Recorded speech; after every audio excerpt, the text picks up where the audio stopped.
za kafu. Hvala za kafu.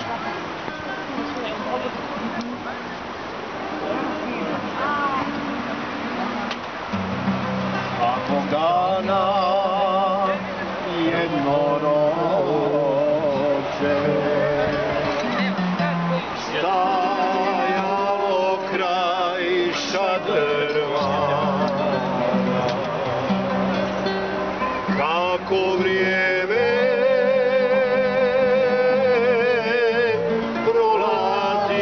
prolazilo, sve je bljeđe, opće bilo, kako vrijeme prolazilo,